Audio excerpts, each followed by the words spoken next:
Assalamualaikum warahmatullahi wabarakatuh. Innal hamdalillah nahmaduhu wa nasta'inuhu wa nastaghfiruh wa na'udzu billahi min syururi anfusina wa min sayyiati a'malina may yahdihillahu fala mudhillalah wa may yudlil fala hadiyalah. Allahumma shalli ala Muhammad wa ala alihi wa sahbihi ajma'in. Asyhadu an la ilaha illallah wahdahu la syarikalah wa asyhadu anna Muhammadan abduhu wa rasuluhu la nabiyya ba'da. Amma ba'du. Ya, bagaimana kabarnya teman-teman ikhwan dan akhwat sekalian yang tergabung dalam grup Sam'an Tahfiz Quran. Ya, ana berharap antum dan antuna, ikhwan dan akhwat sekalian, selalu dalam lindungan Allah Subhanahu wa taala, selalu dalam kesehatan insyaallah. Taib, ikhwan dan akhwat sekalian yang Allah muliakan, pada kesempatan yang berbahagia ini kita kembali dapat berjumpa dalam program khusus Ramadan STQ, yaitu motivasi Ramadan. Nah, pada pekan keempat ini kita akan mendengarkan motivasi yang disampaikan oleh salah seorang hafizah. Ya, hafizah berarti perempuan ya, kalau hafiz laki-laki, kalau hafizah perempuan. Seorang hafizah tunanetra bernama Ayu Fajar. Nanti kita akan berbincang-bincang sedikit dengan beliau. Ya, setelah pekan pertama kemarin kita mendengarkan motivasi dari Ustadz Dr. Ridwan Effendi, kemudian pekan kedua kita mendengar motivasi dari Al-Ustadz Muhayyad Al-Hafiz, lalu yang pekan ketiga adalah motivasi dari Al-Ustadz Mukhtar Arifin Al-Hafiz, dan insyaallah sekarang kita akan mendengarkan motivasi dan berbincang-bincang, ya, memetik berbagai macam hikmah, nasihat-nasihat, pelajaran-pelajaran dari Ayu Al-Hafizah.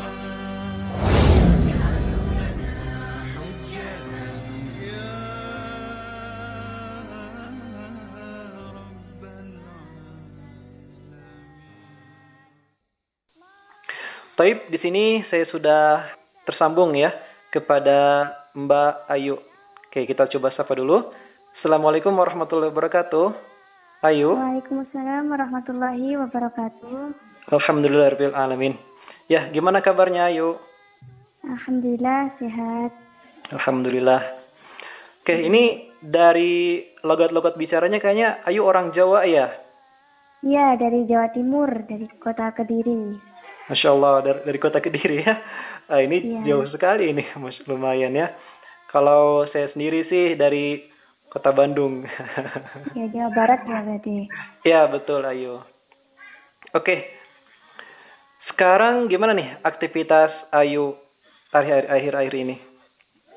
Ya, ini alhamdulillah sudah lulus dari Madrasah Aliyah di Ponorogo.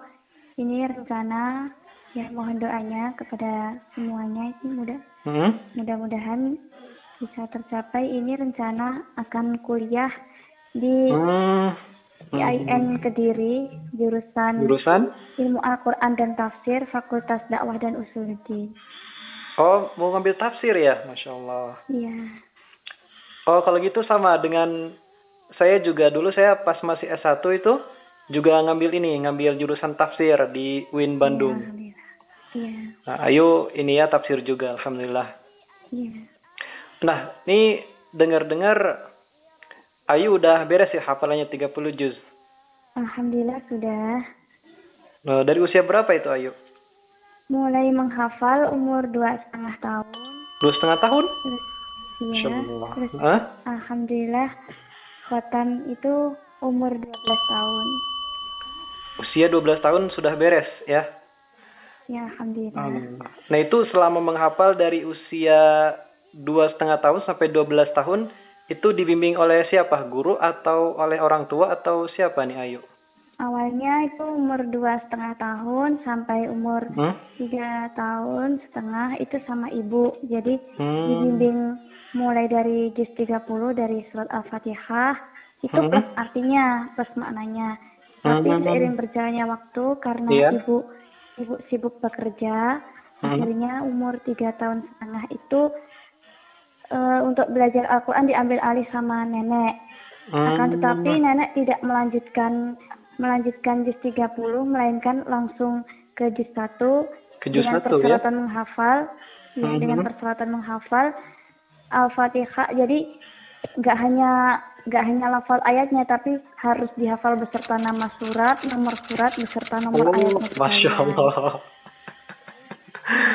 Keren sekali. Ya, terus itu tuh sama nenek selesai sampai 30 juz atau gimana? Iya, alhamdulillah selesai. Jadi sampai selesai 30 juz itu belum pernah misalkan setoran ke salah seorang ustadz atau ustadzah gitu, atau nyewa guru ke privat ke rumah gitu, belum pernah Ayu? Itu ceritanya gini, umur sekitar saya waktu itu umur 11 tahun, itu saya bercita-cita ingin mengajar Al-Quran terutama bagi kaum disabilitas netra dan umumnya bagi masyarakat yang kurang mampu. Akhirnya nenek kan juga kalangan kaum awam ya, jadi kalau makhorijul huruf beliau bisa, cuma untuk teori tajwid kayak semacam ikhfa atau itu beliau tidak tahu teori-teori tajwid. Akhirnya beliau bingung nyari guru, dibawa ke sana kemari tidak ada yang telaten, soalnya kan kebetulan waktu itu saya dibacakan sekali 2 kali kan sudah hafal, terus juga tergantung dengan dibacakan. Waktu itu kan saya belum bisa huruf braille, akhirnya nggak ada guru yang telaten. Nah pas waktu itu kebetulan saya ikut lomba MTQ, waktu itu ikut lomba Qiraah. Ada salah seorang ibu nyai, namanya Ibu Nyai Nurhana. Itu beliau dari pondok pesantren Al-Baqarah Lirboyo. Itu beliau berkenan untuk mentaskih. Jadi beliau mentaskih hafalan saya mulai dari juz 1 sampai juz 30. Alhamdulillah. Lalu gimana lagi? Saya mendapat sanad dari situ. Terus sudah bersanad? Setelah khotam saya di wisuda di pondok Al-Baqarah itu sekaligus juga mendapat sanad. Alhamdulillah. Masya Allah ya, usia 12 tahun. Kalau saya sendiri sih baru menghafal itu di usia sekitar SMA lah kurang lebih. Iya. Tapi itu pun lama sekali gitu, karena kan harus sambil sekolah main dan macam-macam lah. Jadi juga itu. Saya sendiri juga perlu waktu 10 tahun, mulai 2,5 tahun sampai 12 tahun. Oke. Nah, ini awalnya Ayu bisa menghafal Al-Quran karena dipaksa atau memang dari kecil sudah ingin termotivasi untuk menjadi seorang penghafal Al-Quran nih? Gimana nih Ayu? Waktu saya masih berusia 2 tahun, karena saya nggak tahu ya, waktu itu kan ada rumah saya sebenarnya jauh dari TPA, tapi ketika anak-anak teman-teman sebaya saya pulang dari TPA, mereka belajar membaca, bukan menghafal, baca tulis Al-Quran itu lewat di depan rumah saya. Terus saya kan penasaran, tanya sama ibu, Bu itu mereka habis kemana? Terus ibu menjawab habis ngaji gitu. Terus saya juga pengen seperti mereka, ingin ngaji. Tapi ibu juga nggak tega, karena begitu dibawa ke sana yang ada saya malah dijahilin sama teman-teman sebaya saya gitu. Iya, anak kecil ya, anak-anak. Ya, akhirnya ibu saya nggak tega, tapi saya ingin ngaji seperti mereka. Akhirnya ibu mencarikan juz amma yang Arab. Kan ibu kalau baca Arab ya agak sedikit terbata-bata, jadi mencarikan juz amma yang ada Arab plus Latin dan terjemahannya. Dari juz amma itu saya mulai belajar sedikit demi sedikit. Oke. Nah dari situ mulai termotivasi akhirnya untuk menjadi penghafal Quran begitu ya? Iya, saya sendiri juga tidak tahu kalau itu menghafal ya. Saya beranggapan ya mengaji biasa seperti mereka, seperti itu. Oke. Lalu motivasi Ayu untuk menghafal Al-Quran karena apa nih? Kira-kira? Ya, saya sendiri juga kurang tahu ya. Kalau motivasi itu tidak ada waktu itu. Sekedar ingin ikut ngaji, sekedar ingin belajar mengaji, seperti itu. Kalau sekarang gimana nih? Kalau sekarang ingin menggali Al-Quran, kan di dalam Al-Quran itu kan banyak ya ilmu-ilmu pengetahuan, pelajaran-pelajaran di situ banyak. Karena saya motivasi saya untuk terus menjaga hafalan dan mempelajari lebih dalam lagi ya karena saya ingin menggali lagi isi-isi Al-Quran lebih dalam lagi. Jadi itu juga ya motivasi untuk masuk jurusan tafsir itu ya? Iya. Oke. Lalu, nah ini nih, saya ingin tahu untuk cara Ayu dalam menghafalkan Al-Quran, metodenya gimana nih? Apa dengan membaca Al-Quran Braille atau murni mendengarkan atau gimana nih caranya? Ayu? Murni mendengarkan. Murni mendengarkan. Kalau membaca itu biasanya sekali membaca itu benar hafal, tapi nggak bisa tahan lama. Jadi cepat hafal, tapi juga cepat lupa kalau untuk membaca. Jadi lebih mudah mendengarkan. Kalau mendengarkan nanti tahan lama. Oh begitu. Karena waktu itu saya lebih terbiasa mendengarkan karena saya waktu itu baru bisa membaca Quran Braille. Waktu itu saya sudah hafal 17 juz baru bisa membaca Al-Quran Braille. Jadi sudah terbiasa mendengarkan seperti itu. Nah itu dulu pas masih kecil Ayu juga pernah sekolah di SLB, gimana? Itu saya pernah sekolah di SLB itu 6 tahun. SD itu di Kediri, SLB Bakti Pemuda, Tamanan. Terus untuk SMP itu di Panti Asuhan Tunanetra Terpadu Aisyah Ponorogo. Di SLB. Dan belajar Al-Qurannya di? Belajar Al-Qurannya di Al-Quran Braille-nya. Al-Quran Braille-nya itu di waktu itu di SLB Tamanan Kediri itu kebetulan saya dapat bantuan Al-Quran Braille dari Amil Zakat Surabaya, dari kantor pajak Zagir bekerja sama dengan Amil Zakat Surabaya. Waktu itu saya masih belum bisa membaca Al-Quran sama sekali. Waktu itu kebetulan guru saya itu juga bisa Braille, cuma untuk Arab beliau sedikit terbata-bata. Akhirnya saya hanya diberi buku cara diajari huruf hijaiyah alif ba ta sampai ya. Terus untuk tanda-tanda yang lain saya dikasih buku cara cepat belajar membaca Al-Quran Braille. Saya disuruh membaca itu, jadi saya ulang-ulang baca itu. Akhirnya sedikit demi sedikit saya bisa membaca. Jadi lebih banyak otodidak ya dalam belajar Al-Quran Braille-nya gitu? Iya, lebih banyak otodidak. Jadi hanya mengandalkan buku cara cepat belajar membaca Al-Quran Braille itu. Alhamdulillah. Penulisnya Kiai Haji Aan Zuhana, penerbitnya Balai Penerbitan Braille. Oh iya.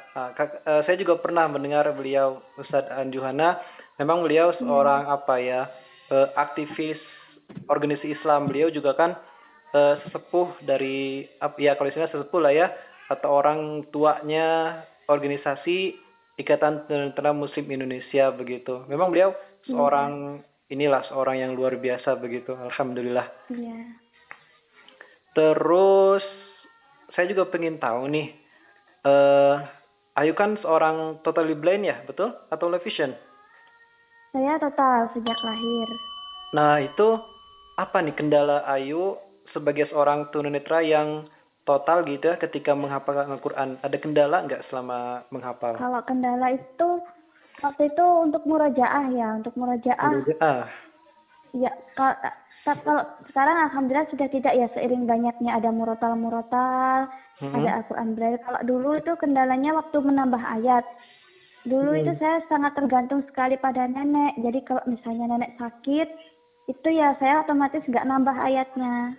Apalagi sebelum saya sekolah di SLB Kediri, waktu itu nenek sering sakit kan juga sudah lanjut usia. Sekarang usianya sekitar 68. Itu nenek sering sakit, itu jadi ketika nenek sakit ya hafalannya berhenti. Pernah waktu itu nenek sakit sampai 3 bulan itu ya berhenti 3 bulan. Jadi hanya disuruh murojaah, dibekali kaset murotal itu disuruh memutar berulang-ulang sebagai murojaah seperti itu. Oke. Itu kendalanya. Nah, terus selama Ayu menghafal 30 juz ini dari usia 2,5 tahun tadi ya sampai usia 12 tahun selesainya, ada nggak pengalaman paling berkesan gitu bagi Ayu selama menghafal tadi? Kalau pengalaman paling berkesan ya banyak. Di antaranya ketika ini yang pengalaman berkesan itu ketika saya kan namanya juga anak kecil ya waktu itu, sering sekali melanggar peraturan sebelumnya, tidak dimurajaah. Akhirnya itu tambah satu lupa satu, jadi yang belakang lupa, yang depan ditambah, yang belakang lupa, yang di depan tambah, yang belakang lupa. Itu biasanya sama nenek itu sering ditegur, tapi negurnya kan biasanya dikasih nasihat, itu beliau ndak nasihatin. Jadi kalau misalnya sudah terlanjur sangat marah, itu beliau biasanya Qurannya langsung ditutup, ditinggal tidur. Gitu. Harus suruh nyari jawaban sendiri. Itu nanti untuk memberikan nasihat, beliau itu biasanya jam 3 malam. Biasanya beliau membangunkan saya, terus memberikan nasihat-nasihatnya. Tapi untuk kalau misalnya beliau sudah terlanjur marah, itu seperti itu. Jadi Qurannya ditutup, ditinggal tidur. Itu Oke. Nah, lalu ketika Ayu menghafal atau setelah menghafal nih, selesai hafalannya, Ayu merasa ada mendapatkan manfaat besar nggak dari hafalan Al-Quran tersebut, begitu? Iya, diantaranya ketika saya bingung, misalnya ada sesuatu yang muskil atau apa gitu, saya biasanya nyari jawabannya di Al-Quran. Iya, kalau biasanya ada kegalauan itu, biasanya saya cenderungnya mendengarkan murotal. Jadi kalau misalnya saya sudah jenuh gitu, ingin refreshing, biasanya saya refreshingnya itu malah mendengarkan ayat-ayat suci Al-Quran seperti itu.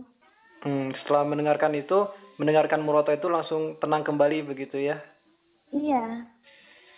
Alhamdulillah. Kadang bisa sampai menangis gitu. Seringkali saya biasanya sampai menangis seperti itu. Nangisnya itu bukan menangis ya karena menangis lega gitu, alhamdulillah. Jadi sedikit ada pencerahan seperti itu. Iya, kan memang begitu ya kata Allah juga, Allah berfirman kan dalam Al-Quran juga, ala bidzikrillahi tatmainnul qulub ya, seperti itu kan. Ketika kita lagi galau, gelisah, cemas, ya berzikir saja kan ya, nanti hati kita akan tenang. Dimana Al-Quran juga ayat-ayatnya adalah zikir ya, jadi alhamdulillah begitu. Lalu saya juga pengen tahu metode Ayu dalam memurojaah hafalannya sekarang ya. Kan ini sudah beres ini 30 juz. Nah, gimana caranya biar tidak lupa? Untuk metode saya agak sedikit unik. Jadi biasanya kalau teman-teman yang lain kan fokus, harus duduk diam. Kalau saya kebalik. Kalau saya kalau duduk diam, itu malah konsentrasi saya hilang semua. Jadi harus ada gerakan. Gitu. Iya, jadi ya alhamdulillah ada Al-Quran Braille. Al-Quran Braille kan bacanya pakai tangan, otomatis tangan kita kan bergerak. Jadi biasanya saya membaca Al-Quran Braille, atau kalau nggak membaca itu saya selingi dengan kegiatan lain. Jadi misalnya murajaah sambil bantu ibu masak atau sambil nyapu. Masya Allah. Atau kalau tidak, yang penting ada gerakan sekecil apapun, yang penting ada anggota tubuh yang bergerak. Kalau fokus terdiam itu biasanya hilang semua. Bingung saya. Oke. Nah, dari 114 surat dalam Al-Quran, ini kira-kira surat mana nih yang paling Ayu sukai ya? Apa Al-Baqarah, Ali Imran? Semuanya suka. Tapi ada ayat-ayat tertentu yang biasanya saya suka, itu ayat yang mengandung kisah. Jadi nggak per surat, ayat yang mengandung kisah. Seperti surat Al-Qasas ayat 2 sampai 43 itu kan kisahnya Nabi Musa. Terus ada juga surat Yusuf ayat 3 sampai 102 itu. Jadi kalau untuk hafal ya semua surat, tapi untuk yang biasanya saya itu yang surat-surat yang mengandung kisah, di dalamnya itu mengandung kisah-kisah, mengandung sejarah, atau biasanya surat-surat makiyah. Surat makiyah itu ada mengandung sejarah, mengandung ilmu pengetahuan, seperti itu. Iya. Kalau akhir-akhir ini surat yang lagi ngetren ini katanya Ar-Rahman ini, Ayu. Karena katanya Ar-Rahman ini suka dipakai buat mahar katanya. Sama laki-laki itu ya. Maharnya surat Ar-Rahman. Jadi lagi ngetren banget ini surat Ar-Rahman akhir-akhir ini. Iya. Oke, terakhir nih. Kira-kira ada nggak nasihat atau motivasi dari Ayu buat teman-teman dari grup STQ, Ikhwan dan Akhwat yang saat ini masih kesulitan atau masih berjuang dalam menghafalkan Al-Quran. Gimana nih nasihatnya, Ayu? Ya, terus semangat untuk menghafal Al-Quran. Al-Quran itu sebagai petunjuk bagi kita. Jadi yakinlah bahwa Al-Quran itu sudah dipermudah oleh Allah. Jadi walaqad yassarna Qur'ana lidzikri fahamim mudakir. Jadi dan sungguh kami telah memudahkan Al-Quran untuk mengambil pelajaran. Maka adakah yang hendak mengambil pelajaran? Jadi Al-Quran itu mudah dihafal, mudah dipelajari, mudah diamalkan.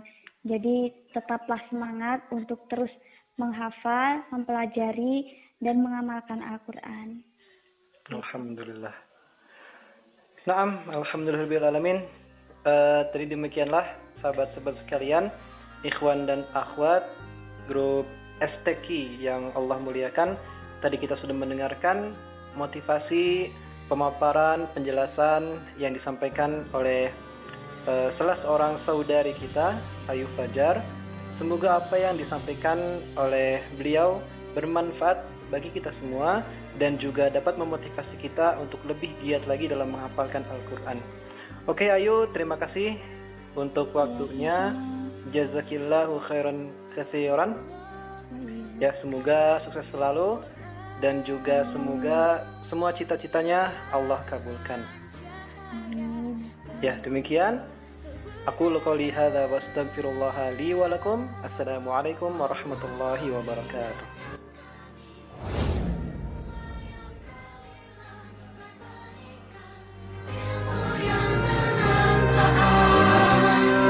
Jadikan Quran bacaan yang kami cinta di malam dan siang.